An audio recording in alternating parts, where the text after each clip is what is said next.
I'm a 45-year-old dude with plenty of gray hairs crushing on TikTok because I'm reading what 15-year-olds like from what I'm saying. And I'm also reading when they say I'm fucking old and finished and I suck, and I'm adjusting. You got your perspective. I just want to be happy. Don't you want to be happy? Welcome back to another episode of Trading Secrets. Today, we are talking with a serial entrepreneur, angel investor, chairman of VaynerX, CEO of VaynerMedia, multiple New York Times bestseller, Fortune 40 under 40 list, digital media mogul. I'll tell you what, if that's not enough, Gary serves on the board of Micmac, Bojangles Restaurants, and Pencils of Promise. Honestly, I could have done that for about 15 more pages, but I had to pick some of my favorites. So that being said, we have what I'm going to refer to him as just the electric factory, GaryVee here. GaryVee, thank you so much for being on an episode of Trading Secrets with us today. I appreciate it. Thank you so much for having me on. Good stuff. Well, we got you for a little bit of time here, so I want to dig right into it. Usually I might rewire my guests, start from the beginning to see where they are today, but I'm gonna get right into it. And Please. When I read everything you've done, Gary, and of course, we follow you on Instagram and your YouTube, your podcast, everything. The one thing that just blows me away is that you're always like 8 steps ahead. You're like a fucking magician. I don't know how you do it. And for anyone that doesn't know, in the intro, I'll give some more information. We will in the recap, but you're an early adopter, an angel investor to huge company, Facebook, Twitter, Tumblr, Venmo, Snapchat, Coinbase, and Uber. We'll get into your NFT stuff here soon. You're also one of the first guys that had an e-commerce business with your wine, YouTube, right after YouTube launches. How is it from the 90s to 2021? And even before that, you're so many steps ahead. Like, what are these tactics that you do that maybe we could implement into our lives?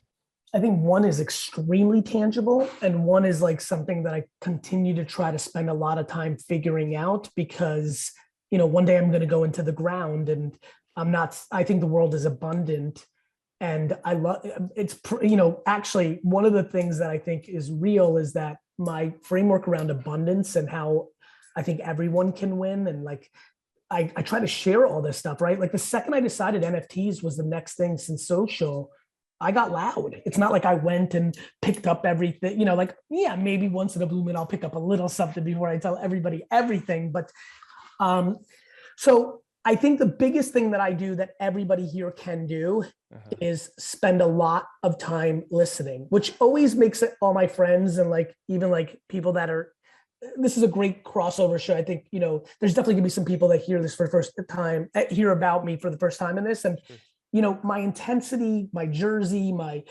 East Coast, my alpha, my competitive, it's so abundant in the way that I communicate, but all my soft skills and all my other attributes are kind of a little less obvious, right? Mm-hmm. Yeah. And so I think the thing that everybody can do is spend a lot more time listening. I'll give you an example. Sure.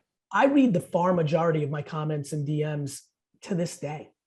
Seriously? Seriously. Now, here's why. I've had this career of being ahead. I know that what I'm really doing is research. Okay. Right? So when you think of it as like hearting somebody back or saying what's up, first of all, that matters. My second book I ever wrote was called The Thank You Economy. And if you want to build something, connections matter, and the internet allows you to build a bigger connection, right? You can scale connections. I think everyone isn't humble enough. Humility. Let me give you an example. I am at a very big place in my professional career at this point. I'm like, fuck, man, I'm 45. And I'm like, the momentum's really building, right? Like the last 3-4 years was really on fire with a big base, right? And so I'm like, man, I'm really sometimes I'm like, man, these next 10 to 20 years are gonna be weird. I'm gonna be way the fuck up there, And so but yet I still for 2 hours last night read 2 hours worth of Discord conversations on 7 brand new NFT projects that have a 0.0001% chance of being the next Bored Ape Yacht Club or VFriends or something quote unquote worth the time I put in. It comes from humility. Even where I'm at, and this is me saying I'm at a high place, isn't for me to stroke my own ego. It's for everybody who's listening who isn't more professionally successful than me to say, if I'm willing to reply to people and read their comments and do it, Like, why are you fancy after you've gotten 10,000 followers and now you're not replying to the comments or thanking people who fuck with you, or reading the comments to get a sense of where should you take your content, or where's the temperature of the world, right? I'm a 45-year-old dude with plenty of gray hairs, crushing on TikTok because I'm reading what 15-year-olds like from what I'm saying. And I'm also reading when they say I'm fucking old and finished and I suck, and I'm adjusting. Got it. All right. So the reason I'm blown away by that though, is because like, so this morning, and I'm like kind of punching myself, we have one account that has about 110,000 followers, all in career management. And we're literally strategizing who can respond to the DMs because they're going crazy. Right. And it's like a negative, right? It's like, who's the lowest man or woman on the like, right? It's like seriously. Meanwhile, I flipped it. I'm like, this is the fucking magic. It's brilliant. Right? It's brilliant. I've got a good one. If you're listening to the podcast, Google GaryVee space PSP, right? Okay. I'm sorry. Most creative strat. PCS. I've got so many acronyms in my company. GaryVee. David, I think I see you doing it. So let me know if this pops up. GaryVee space PCS. I wrote a blog post about this new position I created at VaynerMedia. By the way, with all the stuff that I'm doing, Jason, people don't realize I'm the active CEO of a 1,400 person global marketing company. And that's what I actually do. Sure. Yeah. And in that company, because of me, GaryVee, doing this work that we've been starting this podcast with. And Jason, this is a real like coup for you a little bit. I don't really talk about this that often. So you put me in a good spot. So I have a funny feeling I'm going to send a ton of people to this podcast to hear this. I created a position in strategy called a PCS, which is the post creative strategist. Her and his job is when we post for a brand like Pepsi or Budweiser or all the companies we work with, to read all the comments, to then form an opinion or an observation, to then help make the creative on the next post better. It is actually the answer to your question. I've been reading the room, the culture, the society, the humans. I'm very good at understanding history. I was a terrible shit student except for history. Sure. So I understand that what people said about the television and what people said about, I'll give you a good one. Do you know why I know NFTs are going to work? Why is that? It's the same shit that people told me about Twitter, and it's the same shit that people said about credit cards. This is stupid. I'm not going to do it. So you're seeing the kind of the same behaviors, whether it was YouTube 3 months, 4 months after when you started your show, or the early investment in Facebook or Twitter, or now crypto and NFTs. You're seeing those same patterns circulate, and you're identifying the same thing that was 20 years ago is today. And that's what's driving a lot of your behaviors to be 3 steps ahead. Is that fair? I watched the same movie play out over and over. I know what it tastes like now.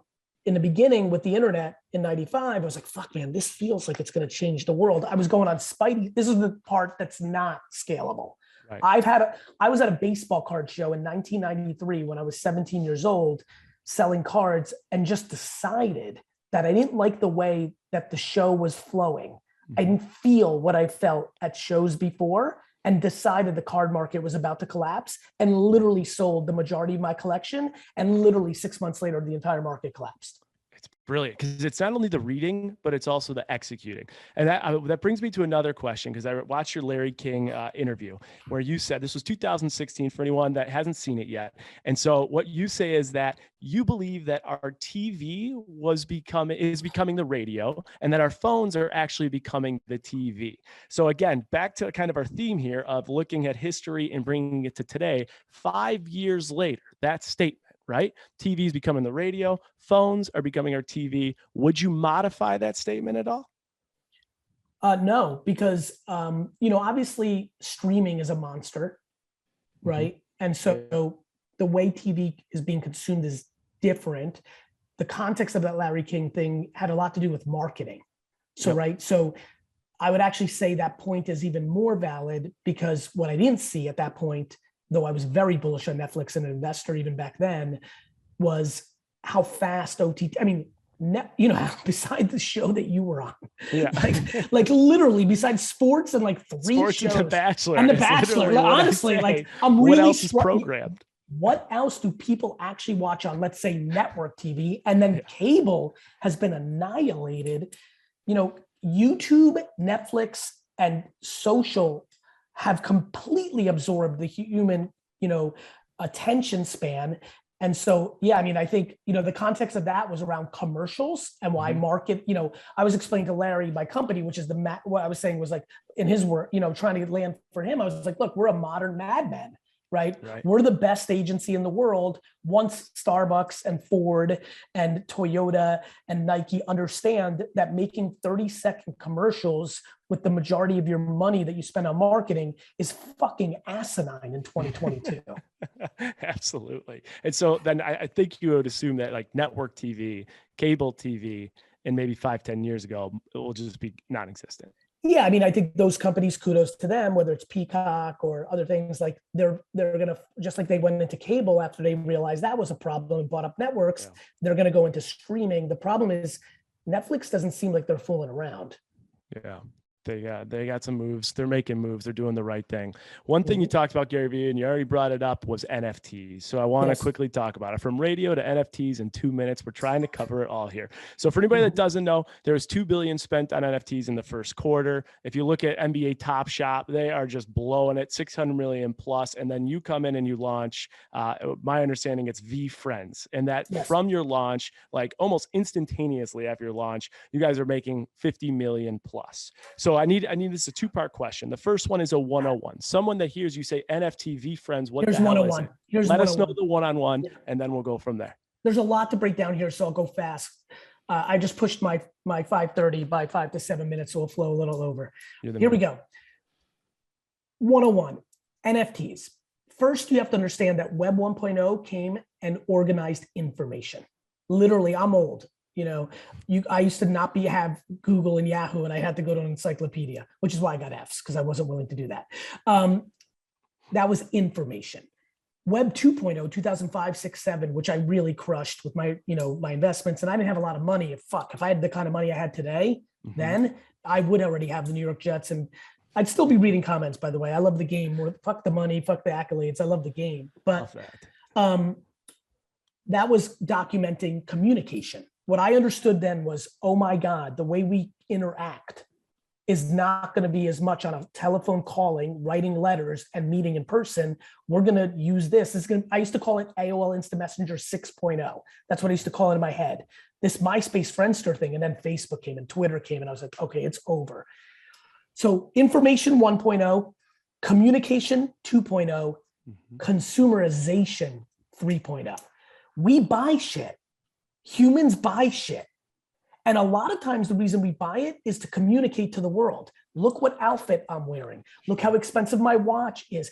It is not acceptable to roll up on somebody and tell them how much money is in your bank account.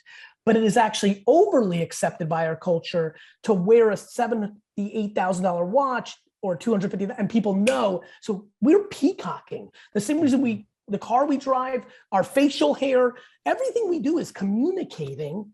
We do that through words. That was 2.0. That was social media, but we do it through stuff. Now, when you take that macro human historical thesis that I think I understand well, and you layer what's been going on for the last decade, which is digitalization for communication, do people value a blue check on Instagram? They do.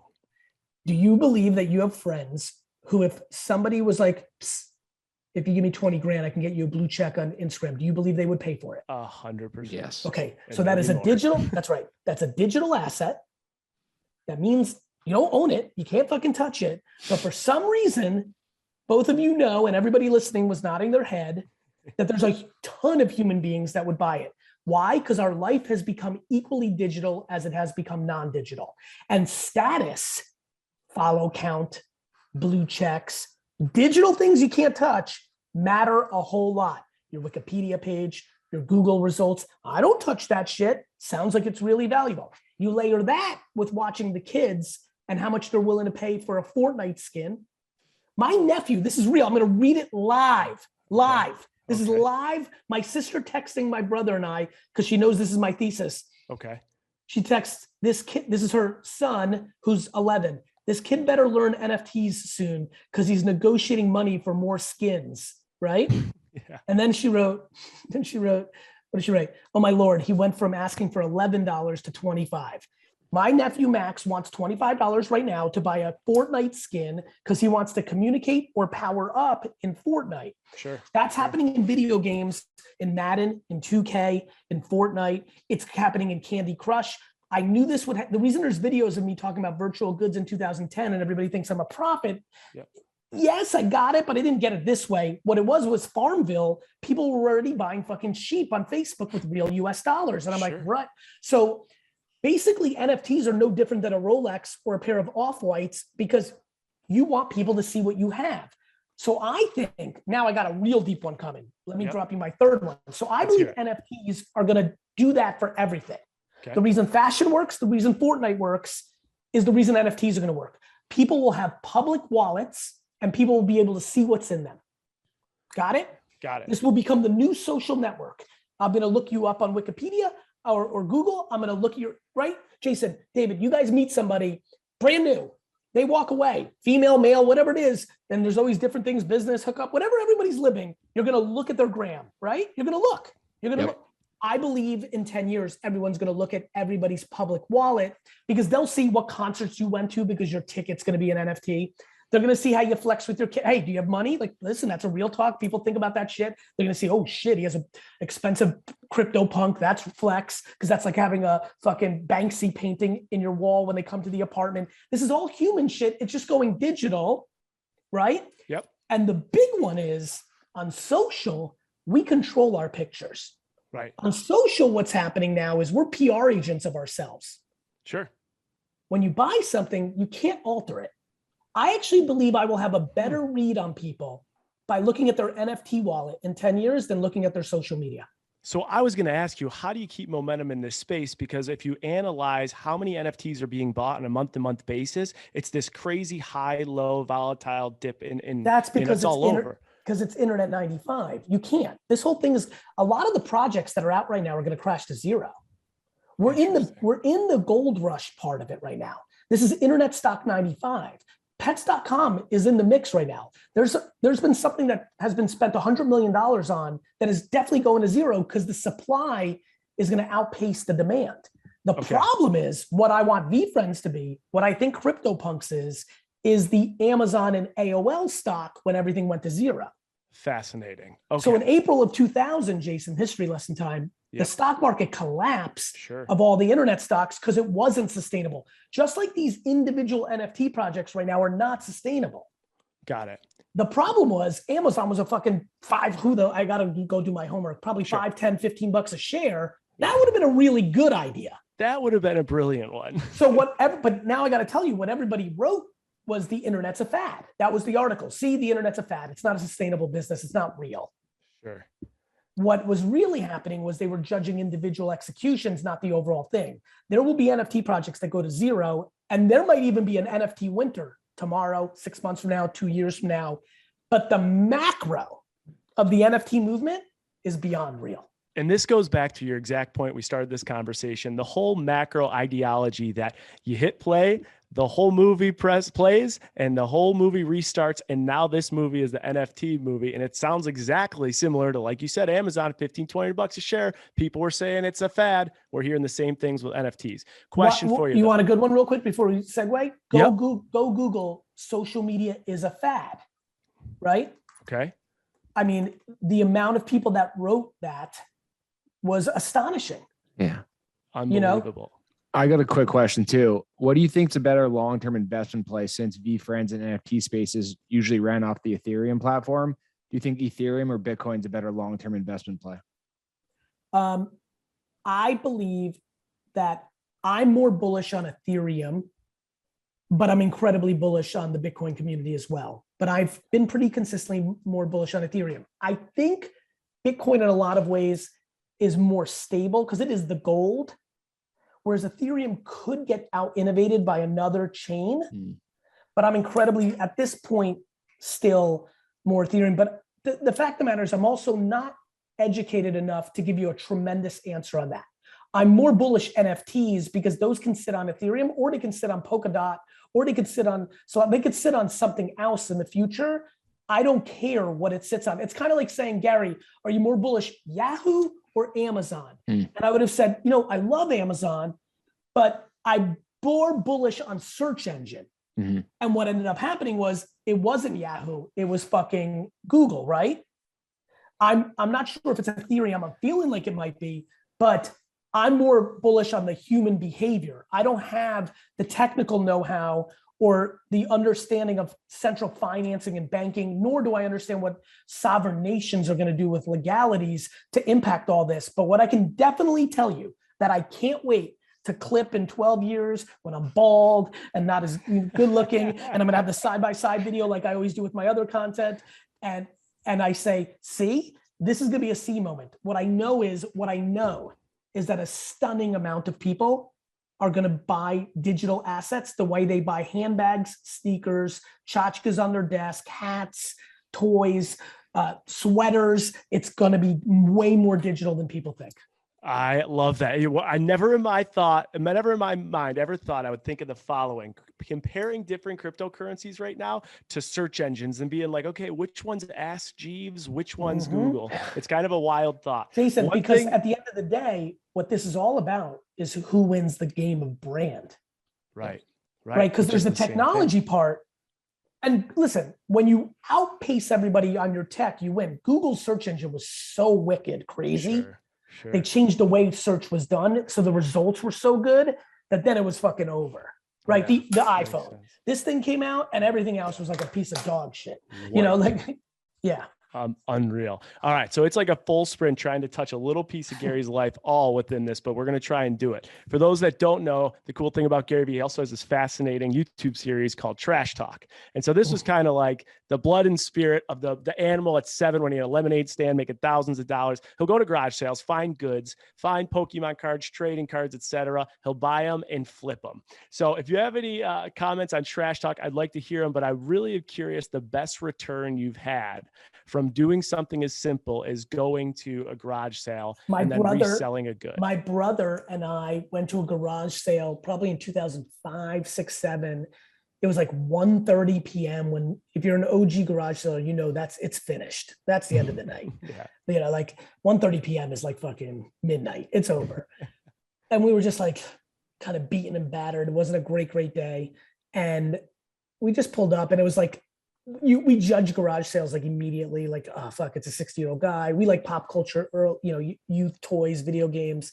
That's what we knew best. This was before iPhone is on you where you can look up shit. So you're going on fucking memory and your fucking skills of me and AJ used to spend hours on eBay completed auctions doing research just so when we'd go to garage sales, be like, oh, forks. And like, I remember like shit, like staplers are worth money. They are like, like that kind of stuff. Right. And he finds this box. And I see him negotiating, and it was one of my proudest moments because he's only like 14. I was a young kid at that point. He's 11 years younger than me. And he gets the box for like $10. It started at 20. And he started at 5, which was a tactic I taught him because when he was really like 11 and 12, if it was 20, he'd be like, well, you take 18 and it was over. I was like, no, they asked 20, you asked 5. So you can settle at 10, like you need room, right? So I was really proud already of how he negotiated. Yeah. And then he looks at me and his face like, bro. And I'm like, what? And he opens the box and it is loaded with Super Nintendo RPG rare games like you would not believe. He paid $10 for what was flipped on eBay for like 7,800. That's brilliant. That is brilliant. 780 times at a garage sale. That's brilliant. We found a gunned Sailor Bear for 10 cents that sold for $3.90. There's some good shit. But it's crazy to me. So I got it. This was I'll tell you, Jason, ready? It's gonna go full circle.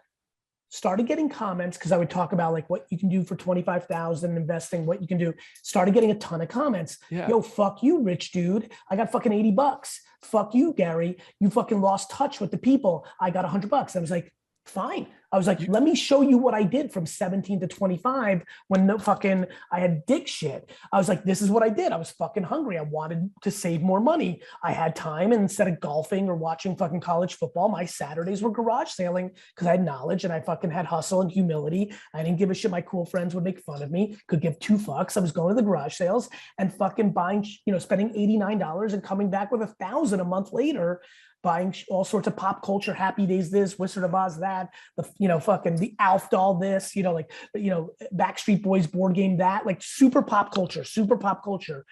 And so, which is why I'm so prepared 35 years into my business career to build VFriends. I'm going to build Pokemon. I'm going to build Power Rangers. I'm going to build Care Bears. And I know how to do it. I'm going to use NFTs to do it, which I never thought possible, but it was all this training of pop culture.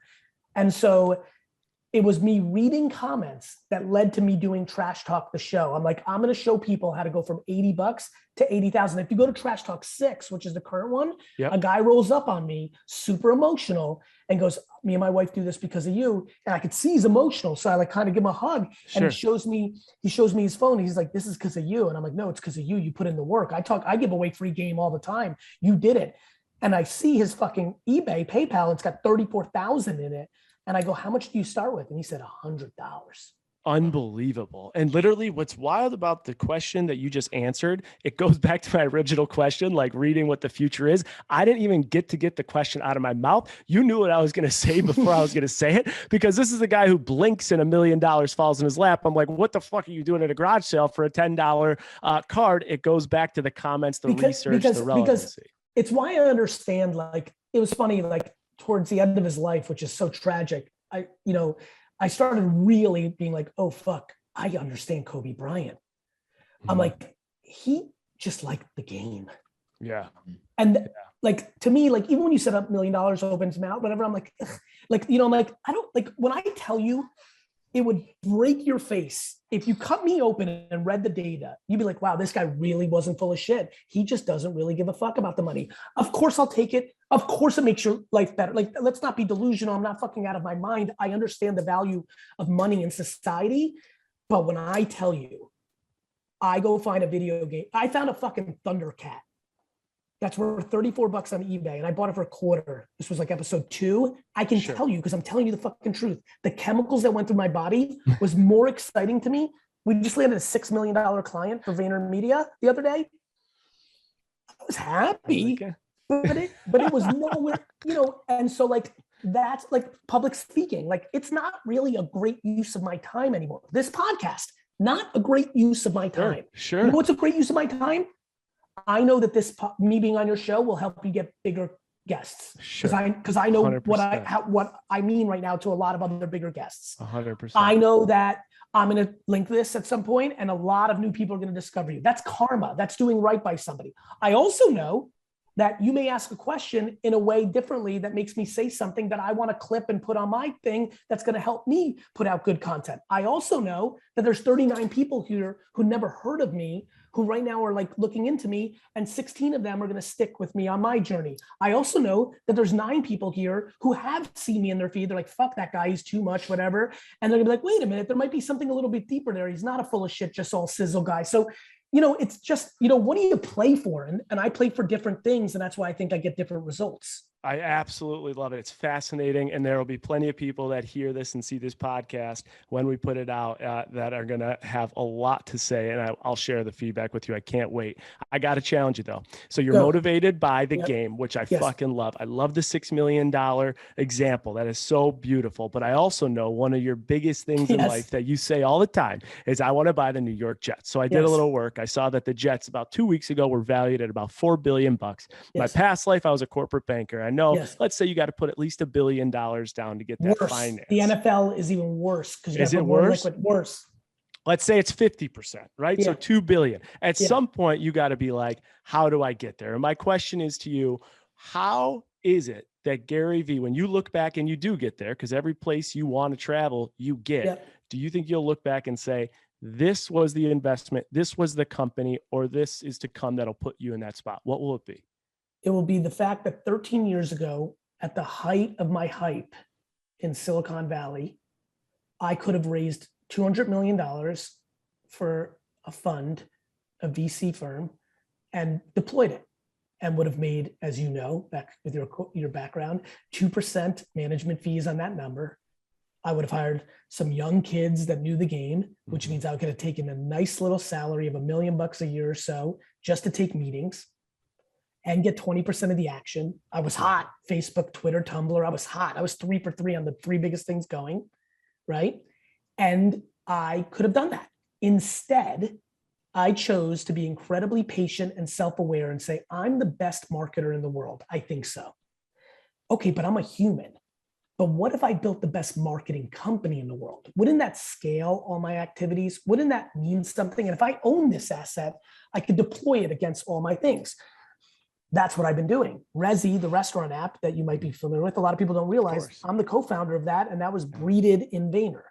Empathy Wines, and we sold that to Amex in a 9-figure deal. Empathy Wines, we sold to Constellation last year in an 8, potentially 9-figure deal, depending on the earnout. That was incubated by 2 interns that worked for me, John Troutman and Nate Schroeder. Started as interns for me, became my minority partners, and we sold that, incubated, right? GaryVee, the brand, literally me, incubated by the machine inside of it. My company, VaynerX now, in itself, if I liquidate here in the next year or 2, puts me in striking distance to buy a minority piece of the Jets if the Johnsons would ever want that, and give me the first right to buy on the way up. Already, just that. Yet, I view that as secondary.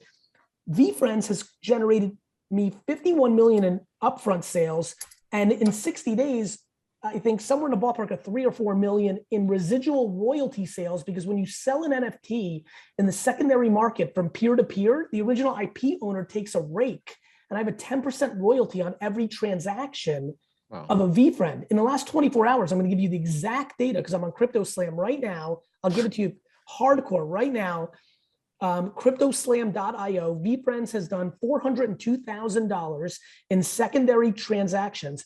I've made $40,000 in, I don't think it's passive income because people like the amount of work, this was my life's work to get to this moment. Sure. But the reality is between VFriends and VaynerX, I think I'm in dangerously interesting striking distance as we speak. Not to mention I bought a CryptoPunks ape that is extremely rare for $3.6 million the other day. And I think it's already worth 15 million. And in 20 years, I think it's gonna be worth 100 million because I think it's an Andy Warhol and a Jackson Pollock. And I promise you, when some crazy character like me on the Upper East Side or Upper West Side of Manhattan or Greenwich, Connecticut in 1957 or 67 or 71 said, I just bought this Warhol for 200,000 and it's gonna be, or this Pollock for, 800,000, which was a lot of money back then, but it's gonna be worth 100 million. Everybody listening to that person laughed them out of the room, just like everybody who just heard me say I bought a JPEG for 3.7 million that I think I'll sell for 100 million, but I know I'm right. Fucking insane. All right, 2 very basic questions. I'm gonna let you go because they're simple answers, but someone hears what you're saying and now you have them intrigued and they want to start, just like someone wants to start at a garage sale. I want to do something with an NFT. Gary, how could someone like that go buy an NFT, or what would you suggest an average individual? 30 hours of homework. Okay. Before you do a single thing. You Google, what is an NFT? You go to YouTube, what is an NFT? And you literally watch or listen or read for 30 hours. And oh, by the way, there's not a single person who's listening to this that shouldn't do it, because NFTs are going to eat up life the way social media did. And whether you're as an investor, as a career change, as something that's going to help your family business, as little side hustle, or just happiness, little day trading of NFTs to make an extra $1,800 so your family can go to a Disney trip is fun. But you will lose your ass if you don't do 30 hours of homework. 30 hours of homework. That's the answer. Second basic question. I need an answer to this. Kate, so my fiance was the Bachelorette 6 years ago, big in the social media scene. She's now the co-host of the Bachelorette. Yes. She gets, and we all do. We all get a lot of these comments and these DMs, and you're saying, read them. My question to you is, a lot of stuff with the good comes the bad. There comes a lot of hate, a lot of chirping, a lot of things that you can't even control, like your look, your aging, all this shit. Yes. How do you differentiate what is a constructive piece of feedback versus what is a negative piece of feedback? And then also, how do you ignore it? Because sometimes it hits in places that hurts. Great question. And we're wrapping up with this. Yep. That's what I would love to wrap up with.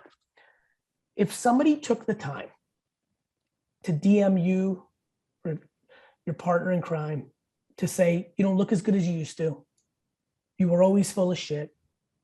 Whatever this thing that they're trying to tear you down. I genuinely deploy empathy when people say I get lucky, you're full of shit. I know that you're a con artist. It's got the other shoe's gonna drip. You've been lucky. You're not as good as you think you are. I genuinely deploy empathy. For somebody, the thought of spending my time to try to hurt somebody else's feelings only goes to one place. I have so much compassion and sympathy to the hurt. Like that is your life. Your life is that you want to spend time making somebody else feel bad is a 100% proxy to you're not in a good place. And I deploy gratitude. I was lucky enough that I was an immigrant, so I'm not entitled. I didn't have anything. I had the greatest mom in the world that instilled so much self-esteem in me that I never valued other people's opinions, which you can imagine. Even, I mean, as early as high school, no peer pressure, didn't do dumb shit, didn't hurt people, like gave up popularity upside to like be nice to people were picking on because you have to be mean in high school to win in the 80s and 90s. Like, you know, like did all these things. And like, so I would tell everybody who's lucky enough that they have a volume of hate coming at them. You know, it's not as much as like, fuck the haters, or if they hate you, they love, like, it's like, I hate when people put down the person that's deploying the hate. Yeah. Haters are going to hate, or trolls. I don't feel that way about them. I feel like they are people that are hurting. And I want to like, I like actually reply a lot of times, be like, yo, I'm sorry you think that about me, comma, I really wish you like happiness and health, comma, can I do anything for you? Yeah. So much logic. Compassion. Compassion and envy. All right. When it's hurting you, it means you're insecure. It means you were playing for validation on the outside to begin with. Mm-hmm. Yeah. If you're hurt by somebody saying you're not good looking anymore, well, then your validation was coming from being good looking. This is why it's so important as a parent to be balanced of what you're saying to your kids. You know, if you're telling your kid, you're beautiful, you're beautiful, you're beautiful, she or he, and the world's going to tell you it, even if your parents don't. So parents have to really guide that balance. Like if you have a very attractive child, you can't triple reinforce what they're feeling on the outside. You got to find the other shit.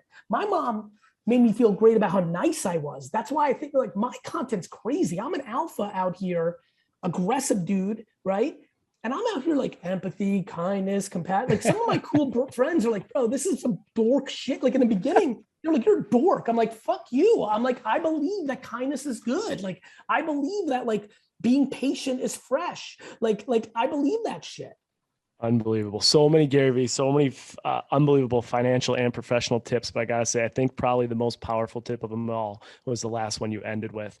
Can't put into words how much we appreciate your time. Thank you so much. Thank you so much. Cheers. All right, Gary. Bye-bye. Take care. Thanks, Gary. YouTube watcher, what's up? It's GaryVee. First of all, thank you so much. I hope you're doing super well during these times. I also want to ask you, please subscribe, because my commitment and exploration of YouTube is about to explode. Stories, polls, more content, more engagement, more surprise and delight.